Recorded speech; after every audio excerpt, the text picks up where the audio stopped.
right, thank you. Good morning, everyone. This is unusual for me. I'm usually doing these past my bedtime.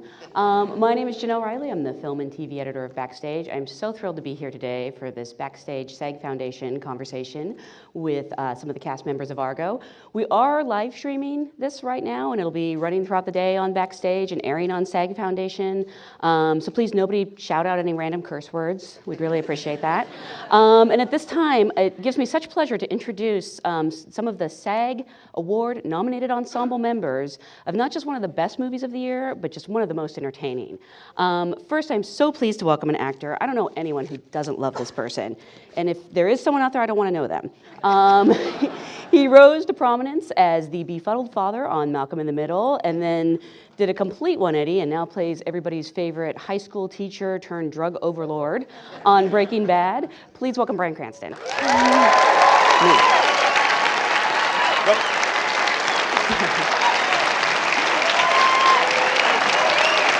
You're there, actually, yeah.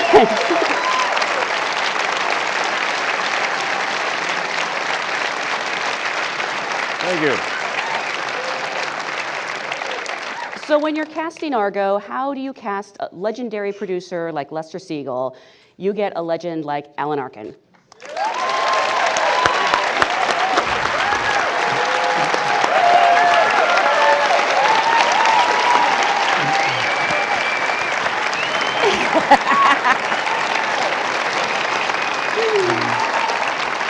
Right in the middle, yeah. Finally, we have the gentleman who leads this ensemble both on screen and off. He is not only the director of the film, he is the producer of the film, one of the producers of the film. He is also the star, and I'm pretty sure he did the craft services. Please welcome Ben Affleck.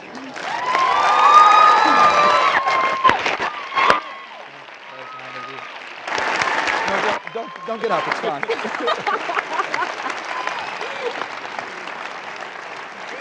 Thank you.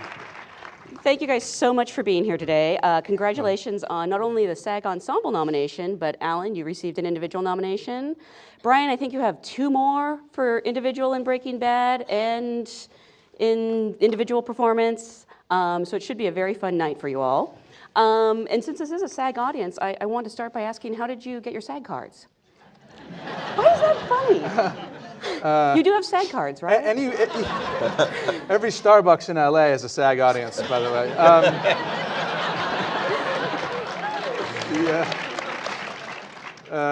I got my card. I got my card on a. I think I got my must join on a after-school special. Yeah, with starring Madeline Kahn and a guy named Keith Sarabica, who actually plays one of our CIA, my CIA boss in the movie, our CIA boss. And yeah, and it was like, I remember it was $800. So, and then they let me in. What was the I love problem? that story. Thank you. Rich. It always kills, that's why. What was the after-school special issue that you were tackling? I was called Wanted the Perfect Guy, and I was getting my mom, my mom was single or widowed, and same thing. And I was getting her putting ads in the personals. This was before your Craigslist and all the new things that the kids have, and they put ads for a guy. And then I pretended to be my mom, and I set them up, basically. So I don't know what issue that is, you know what I mean? Sex between your mom and a new man is the issue. And was Keith the perfect guy? Keith was the perfect guy, yeah. And I bet he's very happy he was nice to the kid. Yeah, he was in at the that time. special. He was on this show called The Equalizer. I don't know if anyone remembers it. It was like he was the older guy. It was like a sort of British spy fixer, and so I thought it was so cool that the guy from The Equalizer was on, and I never forgot it. Alan, do you remember how you got your SAG card? It was probably with the Russians are coming. It was my first piece of film. Yeah. It was my first film, so I assume that's what it was. I don't remember. I don't remember much of anything anymore, and I'm proud of it. Ben can attest to that. Yeah. Do you remember Ben and Bryan? I do remember that. I remember them as if it was, never mind. Actually, that was your film debut, and you received your first Academy Award nomination Yeah. for it, which is like something only, I think, 5 actors have done. Yeah, something like that. Sort of all downhill from there, isn't it? It has been. And Bryan? I got my SAG card in January of 1979. Wow. Yeah, No, you actually remember? I do. Well, it was a momentous occasion. January of '79. I was working as a background artist on a movie of the week directed by Walter Grauman called To Race the Wind, with Steve Guttenberg as the star. He was a blind guy who goes to college, and he's on a fraternity team. And I'm standing there with a football, and he calls me over. Walter calls me over, and he says, "Hey, kid, you ever play football?" I go, "Oh, yeah. Oh, yeah, yeah."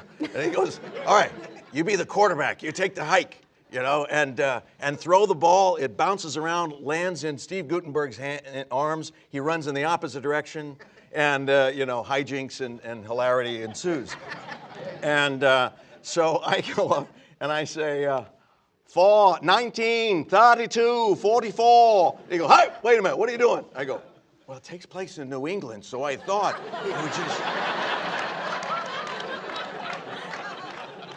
He goes, "Just say hike." And I said, "Can I say hike?" He goes, "No." All right, so that was... Ben, as our resident expert, how was that New England accent? Amazing. Incredible. That guy really missed out on something by not having him in this movie. So I want to start at the beginning with Argo. This movie is about so much, but one of the things I love about it is it's sort of a love letter to movies about the power of movies. How did Chris Terrio's amazing script find its way to you? And were you drawn first as a director or as an actor, or was it a... It was one of those things where I had just finished The Town and had done okay, and thanks. And so Warner said, "Well, we want to make another movie with you." I thought, "Great, you know, what do you want to do?" I said, "Well, I don't have any specific, you know, genre. I'm just looking for something good, characters, piece, you know, something to attract interesting actors." And they said, "All right, we're going to send you the best script we have." And, you know, it's like every script is the best script they have. So I was sort of expecting, you know, like a Gladiator movie or something in space or whatever. And and I got this script, and I was like, "This actually is the best script you have. This is amazing." And they were just, you know, it was odd. They said, "George Clooney's company has it, George and Grant, you know, go talk to them about it." And I sat down and said, "Look, I think this is amazing, and this is what I want to do." And they said, "Well, okay." And, you know, there was a sort of part of me, I don't know about you guys, but as an actor, there's always this sort of instinct in me that wants to get the job, you know, wants to get the part, and wants to find the better part. You know, I was always worried about, where'd you get the script? You know what I mean? When I was young, I was always looking at the script covers of my friends to see if I had gotten that sent to me as well. But so there was the part of me that was the director, and then there was the part of me that was an actor that had a very good connection to the director. Since I was sleeping with him, I got the part. Did they send it to you as a director? Did you pitch the idea of you starring in They it, sent or to me as was a it- director. It was kind of never spoken. So when somebody was like, "So would you play the part?" I was like, looking around like, "Yes, I would play the part." You know what I mean? Like, "Do you want the $1 billion? Yes, I will take that." And how did the script find its way to you guys, and what drew you to your roles? From my standpoint, it was just the usual suspects. My manager and agent read it, and they flipped out for it, and they sent it to me, and I read it and flipped out for it, and that was it. Why is that funny? The delivery. Everything yeah. But it's true.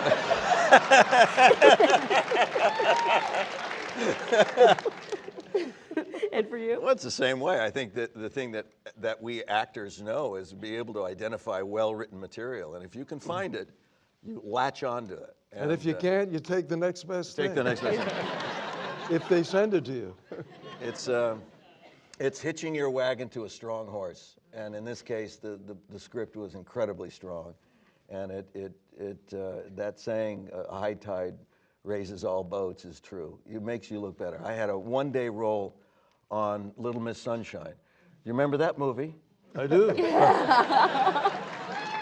And everybody loved that movie, and I had one day on that, and everybody kept coming up to me and saying, "Oh, you were fantastic, you were amazing," and I thought, that's a little hyperbolic. I don't think that my little slice warranted that. And then it clicked in. It wasn't me, it was that everybody loved this movie. And so I kind of coattailed it and went along with it. So I realized, wow, the strength of finding well-written material. And Chris Terrio's script was brilliant, and then Ben took over, and he does a terrific job. I think what Bryan says is the best. It's the best lesson I learned about acting from being a director, which is that obviously yes, the better the material to start with, the better you're going to end up with. You can't take something that's terrible and make it genius somehow magically. So you can screw it up, but that's something that's good. But you can't do the other way. But I noticed that there's like a tendency among us actors to feel like we have to come in and tell the whole story. Sell the whole story, direct the movie, do the thing. Look at me, here I am, and then it's sad. And it just paradoxically, the best acting is just when you just lean back. And the direction that I would give to people is just say like, don't do my job for me. You know what I mean? Just do your job, relax, and the story has such momentum just on its own that it's kind of telling itself, And then later on, I found myself in movies like doing that, doing the thing. And I thought like, okay, now I know better. So it was really very helpful. Oh, that. Whoa. Wait. Hey, easy. Wait. Matt just sent a text. Oh, that's sweet. What happened? He dropped his phone. It's my agent. It's my agent. Yes. Alan passes. I'm available. So, Bryan, is your plan to just ride Alan Arkin's coattails for the next few Absolutely. movies? That's why he shaved his head. That's why I shaved my head. I'm going to grow this out the side. I'll start talking like him. I don't care. No, I don't do it. He gets to do it.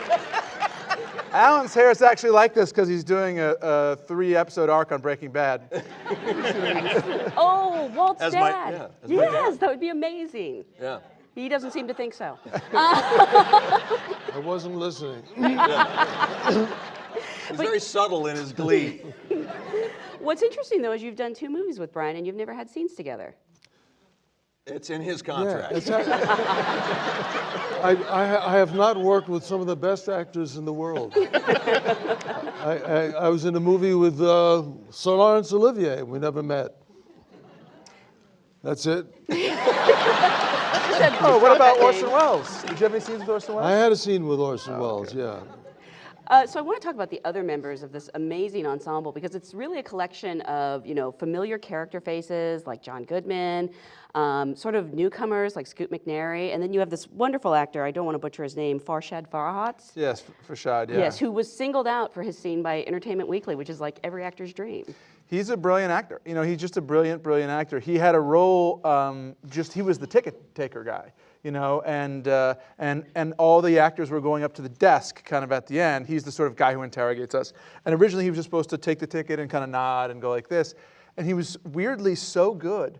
And I thought, God, this guy's great. Am I imagining this? Because sometimes, there's a thing where directors really get into their own stuff. Like, you go back to the monitor and they're like, this guy's amazing. You think, like, no, he's not that amazing. But all the actors were coming through and they were saying, God, that guy was really great. I was really scared. And so I got really, inspired. And then when we went to block another scene, and the interrogation scene was originally supposed to be another actor. And luckily for me, that actor was just very kind of, he was just very different. And he was playing it a totally different way, which was like a very Dr. Evil kind of thing. And I said, you know what, I want to swap you, with another actor and have you play the guard outside, which actually that scene didn't end up in the movie. And I want to try this. I know. No, but you know what? He said, does it have the same amount of lines? And I was like, I'm not. If it doesn't, I won't do it. And I was like, okay, I'll be right back. So then I went outside to Farshad, who is this Iranian guy who just, was like his first thing he'd ever done, and he was so prepared and everything. And I was like, Farshad, take a look at these sides. It's a 2-page scene. And he sat there and read both pages. And I was like, can you do this? He was like, yes, I can do this. I was like, you're in. And he went in and did it and just killed it. And he was amazing. And I was like, how did you know how to just walk into this 2-page scene that was really complicated like that? He's like, to tell you the truth, I prepared it last night just in case.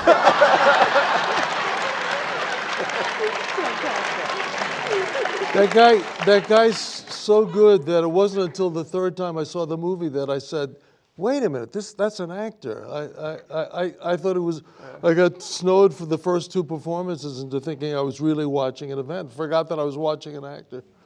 He's really sensational.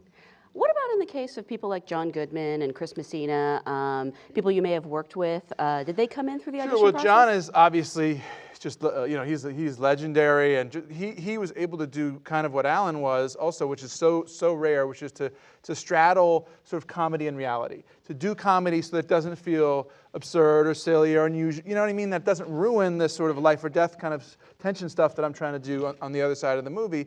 And if you think Alan's deadpan in a Q&A, you should see John. He's very, very funny. You guys are missing out on the act that usually happens. But he was, even if you just look at like the Coen Brothers movies that he's in, just alone, it's an incredible career, and he does amazing stuff. So, and he also looked exactly like John Chambers. So it was kind of like, if I don't get this guy, I'm always going to be devastated that we didn't have John Goodman. And luckily enough, he was available. All these guys, the hardest thing about getting guys like this is that everyone wants them. So they're always working and they're always busy. And Chris came and did me a favor. I think he's a great actor. He's just amazing. So, and going down that list, you go from name actors to, just because we had so many parts, we had more than 120 some speaking parts, and we gave people more lines.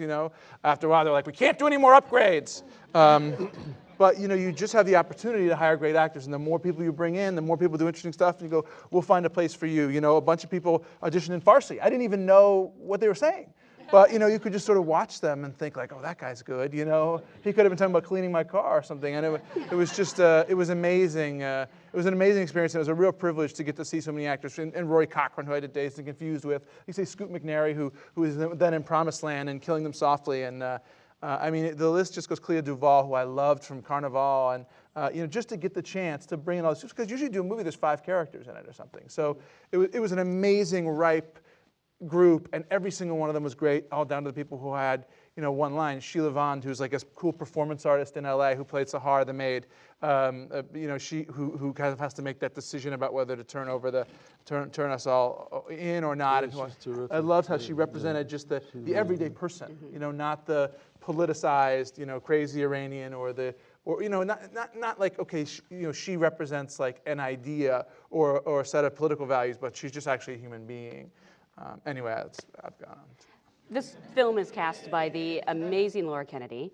How involved were you in the casting process? And as, actually, you're all directors. Bryan is recently a DGA-nominated director. That's right. As a matter of Bryan fact. got nominated DGA. We have 2 DGA-nominated directors. I'll let you guess which 2 are sitting up here. But You didn't like it. I meant me. But do you think that you have a certain empathy for actors when they come into that room? Oh, what do you think? God, yeah. What Ben was talking about before, about some actors coming in and trying to do too much, and that's you feel for them. Coming from our background, we want every actor coming in to be great, because it solves a problem, and your heart goes out to them. And sometimes those outside the acting ranks who are in a producer position or sometimes even a casting position. Laura Kennedy's not one of them, but we'll try to say, well, we made some changes and we're going to tell them when they come in, the changes. I said, no, we're not going to tell them when they come in. We're going to go out there now, and we're going to give them as much time to try to encourage them to do their best work, and it's painful sometimes, but you really realize the impact, and when you go in then and eventually meet with an actor who's directing, and you get it, and you almost speak a little shorthand along the way. Yeah, I find that, I had so many auditions where I just, that thing, if you go in and you blow it, and then as soon as the door closes, you're like, that's what I should have done, And so I always have tried to kind of give people to say like, oh, wait, let's just try it again. Or people come for the audition, I always schedule more time and fewer people, because I found that you would just get rushed through the audition and they wouldn't even see what you could do, and it was very frustrating. So I try to schedule more time and just say, look, we're gonna hang out and do it until you're happy, and we'll just like read through it. And people are sometimes resistant to that, like they're fine, no, just they don't mind waiting, that kind of thing. I'm like, they do, I would, wouldn't you? And so giving folks that amount of time, it's so easy, because you just think, what would I want if I was trying to succeed as an actor? And then you extend that to the people who are coming in, because they memorized the thing, they came all the way in, they went through this whole thing. Like, I know how much preparation and time it takes to come do an audition. It's not like an offhand thing. And so you want to be respectful and give people the opportunity to succeed. Also, because then you succeed. If you rush through somebody's audition, you may miss something that's really interesting and that might be great in the movie. The biggest hurdle to me is just relaxation. Having people, I can remember, and then you hold your hands up, you're holding the sides, and it's like, you're like, damn it! Once you get over that, you really can see what people can do. As actors, sure. Would you be willing to share with us your worst audition story as an actor? Alan would. Yeah. Are you serious? Don't you have a funny bit? No. Thing? No, I'm just thinking. Okay, it was at Paramount. They were doing a spin-off of Happy Days? or Chachi, something like that. Jody loves Chachi. And it called for an aggressive Texas kid with a chip on his shoulder, doesn't care about anything. He, marches to his own drummer kind of thing. So I'll get into that.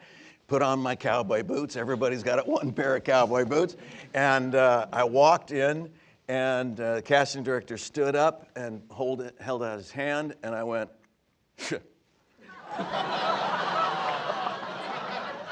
I sat down, and I put my boots on his desk like this. And he said, "Get your boots off my desk." To which I went,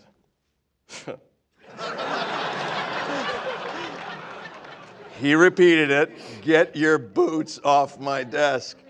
And then, of course, at that moment, I went, I sat there, I had the sides of my hands, and I just said,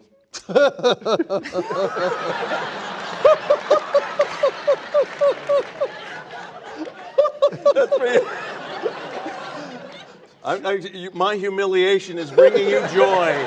I'm so glad. That's our life. It is our life. And I just said, it wouldn't matter if I read now, would it? And he went, Oh my God. And of course the agent goes, "What the hell did you do?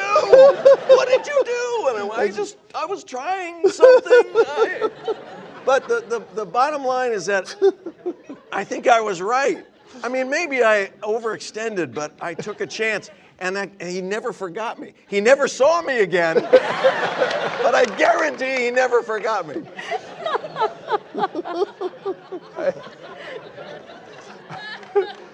That's like a lot of actors. You see actors like neuroses from the other side when you're directing. Like, you tell them, "Yeah, I don't think you should, be like a scuba diver in this scene." And they're like, "All right, fine, if you want it that way." Years later, they're like, "I know I should have done that scuba diving bit." All right.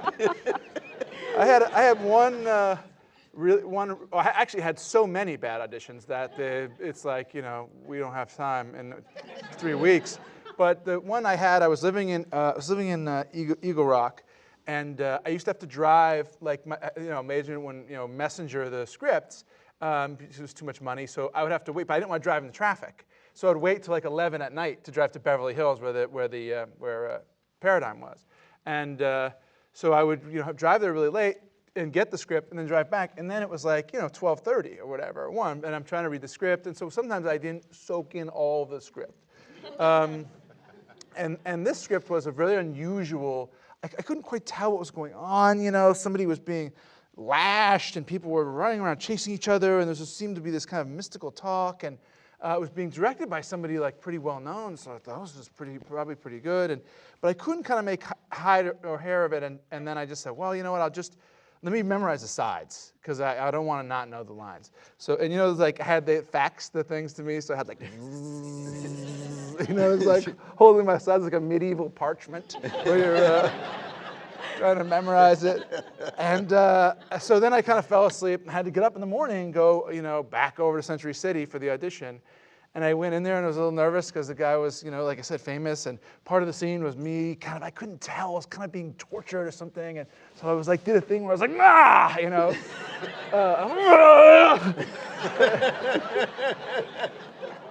And I could see the guy, and I did a kind of, it was like a sort of a weird, like surrealistic, I did a kind of an alien bit, you know what I mean? Where I wasn't totally human, you know? And I saw I could see the director, you know, kind of looking at me. So we got through the scene once, and you know the thing, the first time you read the audition, nobody talks. Like, so, and I said, so I'm finally turning to the, he's like, okay, thanks. And I kind of get up and go, thanks. And I'm like, so is this like a sci-fi thing? Or what are you, and he was like, sci-fi? It's a Western. It's like, thanks very much. It was 100% true. The movie sounds a little like Argo, Yes. actually. Sadly, it happened last year. Yeah. But Alan, anything spring to mind? What? Anything spring to mind? Anything what? Any bad auditions spring to mind? At his age, nothing springs anymore. No, the only thing that comes to, I recall a whole series of just boring auditions, and because I was so desperate that I just clenched. And then all of a sudden I had a job with Second City, and I'd go to auditions and I didn't give a damn anymore, and they started getting good. And it was a huge lesson to realize that caring too much can very often get in your way, can often be an enormous impediment. And I find the older I get, the less I care, the more interested people seem to be, because they don't. I'm not joking. That you seem to find it an unassailable place when you don't give a damn. There's something, and I'm trying hard not to give a damn much anymore, but in a good way. I don't mean. It's being content with where you are. It allows me to just play with whatever comes. Yes, no, it doesn't make any difference. And people don't know how to deal with it. It becomes interesting. It's not like I'm trying to be interesting. It just seems to be that way, if that makes any sense. I think that's true. I think when actors try to please someone else as opposed to themselves in an audition, I think that's when they find themselves in trouble. Yeah, it's desperate. It's very, very, yeah, I remember the auditions for me started getting good when I said, I don't give a damn, I don't know if that has anything to do with what they want. I don't have enough material here to really establish a character, so I'm going to make myself look as good and interesting as I possibly can. And if it's wrong, at least, I mean, like what Bryan did on that audition, I think he did a good thing. I think that the casting director was full of crap. If he had any wisdom at all, he would have recognized that you were doing something in an attempt to make the character work, and he's an idiot for not recognizing that.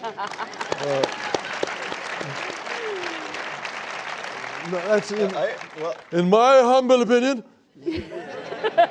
Well, I agree with that. I think it's more important to please yourself and do something that makes an impact as opposed to just following. Hoping that somebody is going to appreciate what you do, and you don't know who they are. It's like trying to make a movie for an anonymous audience. You don't know who anybody is. All you can do is make something work for yourself. That's all you can do. If you worked it for yourself in an audition, you come out, you made something happen for yourself that day. You did something creative that day. And sitting around waiting for, hoping somebody's going to like you is death. It's living death. Yeah, I agree. I'm curious if we can talk for a minute about the research you did for your roles. I mean, obviously, you're playing a real person. You've all played real people in your careers. You're playing... I am a real person. I've heard that. So I don't even have to play a real person. But the two of you are playing sort of amalgamums of characters. What sort of It's research tough, did you boy. do? When you're playing an amalgam, it's a hard thing to do. I had a... I was playing a hologram. I thought I was playing a real guy, and I researched him, and I found out that the script had nothing to do with this guy at all. So I said to Mr. Affleck, can I call you Ben now? No. I said to Mr. Ben, Mr. Ben, this is not a real guy here. I researched this guy, and it's not this guy. He says it's an amalgamation. It's 4 different guys. So I had to research 4 guys and play 4 different people simultaneously. And if you think that's tough. That's brilliant. This is a false story. The story is completely false. But it's a good one. It's a good bit. And Bryan, didn't you actually go to the CIA? Yes. Well, I was very fortunate because the producers handed me this voluminous pamphlet or booklet, actually, of the structure of the hierarchy of the CIA, which was very helpful. And then I read Tony's book, and I read one other book on the CIA, and then they arranged for a visit to Langley, Virginia, and meeting with CIA officers, and fascinating. You know, it broke the ideas of what I thought I was going to see, and very, very normal guys, but very, very close to the breast. They weren't very revealing in their answers at first, and I think that's... CIA? Yeah, it's surprising. Shocking. And I guess it is their nature and their clandestine nature as well as their occupation. And then I think that they realized that I was really there trying to get a sense so that I could replicate and honestly portray the culture and the attitude of these men and women who are very dedicated. That's the one thing I came away with. They are absolutely very dedicated and knowing and hoping that what they're doing is making a difference in the world. And that's, whether or not it gets so big in this corporate sort of entity that it gets out of their hands. But they suffer the same ills as anyone else in that world, the orders from their boss that are terrible or whatever, and the bad coffee in the break room, and this sort of thing. But they also intermingle like actors. We meet and marry other actors. Why? Well, that's who we meet. That's who we know and fall in love with. They marry other people within the CIA. I met an officer who was married to a CIA officer. Their daughter is a CIA officer. A lot of them have problems and breakups. Several of them were writing books, and my theory is that they're so used to containing information that is against the antithetical to what human beings are. Everything comes in and comes out in many ways. And they're putting information in and holding it for so long that when it gets to a point, like Tony needed to get it out, and when it finally goes through the channels and they're declassified, then they're able to have their memoirs go out. And it was fascinating to meet with these people. And you obviously got to spend time with Tony. Yeah, Tony was the sort of touchstone, obviously, of the movie. We had a lot of research material, did a ton of research. Chris had done a ton of research. And then I want to hire a researcher additionally because we want to use visual aids for all the department heads and stuff, and for the actors and to everyone to have something to look at and go, yeah, this is real. This is how my character looked, or this is how these people would dress, and kind of saturate everyone with that. I find it very helpful. So I was hoping that other people would find it helpful as well. Tony was the primary source. Tony was the guy who, we could really go to and say, how did it go? I mean, Tony was sending us like the clothes he wore. I was like, dude, this was 30 years ago. You still have this turtleneck? But he was, I didn't wear the turtleneck, by the way. I noticed. I was like, I believe in truth in cinema, but the green turtleneck is crossing the line here. It was itchy. So, I spent a lot of time with him in bars and him and his son, and just talking about like what it was like, as Bryan said, the sacrifices that get made personally. And Tony's also very inscrutable. He's very laid back. He's withdrawn. And I realized, that's what a real spy is. He doesn't want to get noticed or seen or remembered. And so I was disappointed. I thought, well, this guy's giving me nothing to play. Where's the the limp. But ultimately, I thought it was interesting to sort of stand that traditional convention on its head of the protagonist who's riding into town, on his horse with the sword or whatever. You actually don't see that much in movies. But anyway, that idea of a very forward-leaning protagonist, and instead play a guy who's really leaning back and hiding and concealing himself, but is then forced to take these people on this, to try to save these 6 people's lives. But the research, because people were still alive, and there was so much material about the initial takeover, about what Tony did, that many people were still alive and cooperated with us, it was incredibly beneficial. If for no other reason, then you could feel kind of justified as you made choices like, oh, this choice seems kind of weird, but it's real, so I have that as my excuse, if I get panned. Do you and your wife ever have discussions about who made the better spy? My wife and I don't have any discussions like that because those are pre-answered questions. You want your marriage to work, understand which way those discussions should go. And just out of curiosity, the response from people who, actually lived the events. I know it must be rewarding. It was wonderful, yeah. A lot that we saw the house guests. Most of them saw the movie and were really moved. Ken Taylor and saw it with his wife, and his wife was said halfway through, she leaned over to him and was like, "We did get out of Iran, right?" It was really satisfying. Tony, and then actually we showed it to a CIA audience that included the director and a bunch of people, and they were, enthusiastic. So even if they were all pretending, it was really a nice feeling to have people that were part of it or still are part of it in some way participate in the final result and be proud of it. Well, it's such a beautiful movie, and I want to thank you guys so much for taking the time to be here this morning. Thank you. And break a leg with the rest of the season. Thank you very much.